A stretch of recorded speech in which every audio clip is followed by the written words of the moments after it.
प्रिय दर्शकों, प्रिय श्रद्धालुओं, प्रिय विद्यार्थी गणों, मैं आज आपको बताऊंगा वट सावित्री व्रत कथा, नियम, विधि, विधान और विस्तार से। यदि आपने इस वीडियो को देख लिया तो कहीं पर भी कोई दिक्कत होने वाली नहीं। वट सावित्री व्रत ज्येष्ठ मास की कृष्ण पक्ष की अमावस्या को मनाया जाता है। हमेशा यह स्त्रियों का महत्वपूर्ण पर्व है। इस दिन सत्यवान, सावित्री तथा यमराज की पूजा की जाती है।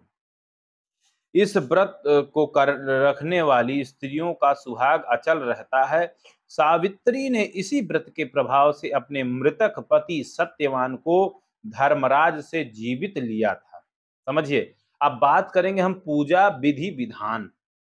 तो वट सावित्री के नीचे मिट्टी की बनी सावित्री और सत्यवान तथा भैंसे पर सवार यम की पूजा की प्रतिमा स्थापित कर पूजा करनी चाहिए तथा बड़ की जड़ में पानी देना चाहिए। पूजा के लिए जल, मौली, रोली, कच्चा सूत, भिगोया हुआ चना, फूल तथा धूप होना चाहिए। जल से वटवृक्ष को सींचकर तने के चारों ओर कच्चा धागा लपेटकर 3 बार परिक्रमा करनी चाहिए। इसके पश्चात सत्यवान सावित्री की कथा सुननी चाहिए। इसके पश्चात भीगे हुए चनों का बायना निकालकर उस पर यथाशक्ति रुपये रखकर अपनी सास को देना चाहिए तथा उनके चरण स्पर्श करना चाहिए। अगर किसी भी बहन बेटी गांव में हो तो उसको भी बयाना निकालने के लिए भेजना चाहिए। कथा है कि मद्र देश के राजा अश्वपति के पुत्री रूप में सर्वगुण संपन्न सावित्री का जन्म हुआ। राजकन्या ने द्युमत्सेन के पुत्र सत्यवान की कीर्ति सुनकर उन्हें पति रूप में वरण कर लिया। इधर यह बात जब ऋषिराज नारद को ज्ञात हुई तो वे अश्वपति से जाकर कहने लगे कि आपकी कन्या ने वर खोजने में निस्संदेह भारी भूल की है। सत्यवान गुणवान तथा धर्मात्मा भी है, परंतु वह अल्पायु है और 1 वर्ष के अंदर ही उसकी मृत्यु हो जाएगी। 1 वर्ष के बाद ही उसकी मृत्यु हो जाएगी। नारद की यह बात सुनते ही राजा अश्वपति का चेहरा उदास हो गया। उन्होंने अपनी पुत्री को समझाया कि ऐसे अल्प आयु व्यक्ति के साथ विवाह करना उचित नहीं है पुत्री, इसलिए कोई अन्य वर चुन लो। इस पर सावित्री बोली, पिताजी, आर्य कन्याएं अपना पति एक बार ही वरण करती हैं। अब चाहे जो भी हो, मैं सत्यवान को ही वर स्वरूप स्वीकार करूंगी। सावित्री ने नारद से सत्यवान की मृत्यु का समय मालूम कर लिया था। अंततः उन दोनों का विवाह हो गया। वह ससुराल पहुंचते ही सास ससुर की सेवा में रत दिन रहने लगी। समय बदला। ससुर का बल क्षीण होता देख शत्रुओं ने राज्य छीन लिया। नारद का वचन सावित्री को दिन प्रतिदिन अधीर करता रहा। उसने पति के मृत्यु का दिन नजदीक आने से 3 दिन पूर्व से ही उपवास शुरू कर दिया। नारद द्वारा कथित निश्चित तिथि पर पितरों का पूजन किया। नित्य की भांति उस दिन भी सत्यवान अपने समय पर लकड़ी काटने के लिए जब चला तो सावित्री भी सास ससुर की आज्ञा लेकर चलने को तैयार हो गई। सत्यवान वन में पहुंचकर लकड़ी काटने के लिए वृक्ष पर चढ़ा।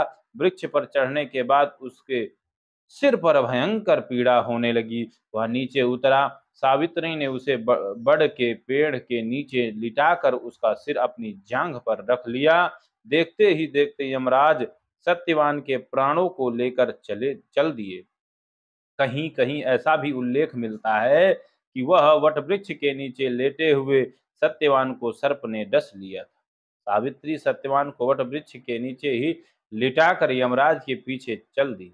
पीछे आती हुई सावित्री को यमराज के ने उसे लौट जाने का आदेश दिया।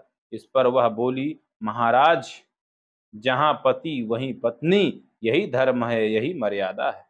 सावित्री की धर्मनिष्ठा से प्रसन्न होकर यमराज बोले, पति के प्राणों के अतिरिक्त कुछ भी मांग लो। सावित्री ने यमराज से सास ससुर के आंखों की ज्योति और दीर्घायु मांगी।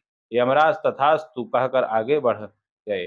सावित्री भी यमराज का पीछा करती रही। यमराज ने अपने पीछे आती सावित्री के से वापस लौट जाने को कहा तो सावित्री बोली, पति के बिना नारी के जीवन में कोई सार्थकता नहीं है। यमराज ने सावित्री के पतिव्रत धर्म से खुश होकर पुनः वरदान मांगने के लिए कहा। इस बार उसने अपने ससुर का राज्य वापस दिलाने की प्रार्थना की। तथास्तु कहकर यमराज आगे चल दिए। सावित्री अब भी यमराज के पीछे चलती रही। इस बार सावित्री ने यमराज से 100 पुत्रों की मां बनने का वरदान मांगा। तथास्तु कहकर जब यमराज आगे बढ़े तो सावित्री बोली, आपने मुझे 100 पुत्रों का वरदान दिया है, पर पति के बिना मां किस प्रकार बन सकती हूँ। अपना यह तीसरा वरदान पूरा कीजिए।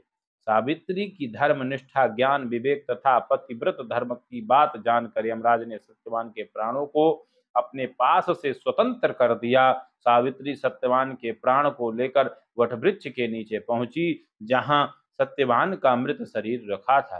सावित्री ने वटवृक्ष की परिक्रमा की तो सत्यवान जीवित हो उठा। प्रसन्न चित्त सावित्री अपने सास ससुर के पास पहुंची तो उन्हें नेत्र ज्योति प्राप्त हो गई। इसके बाद उनका खोया हुआ राज्य भी उन्हें मिल गया।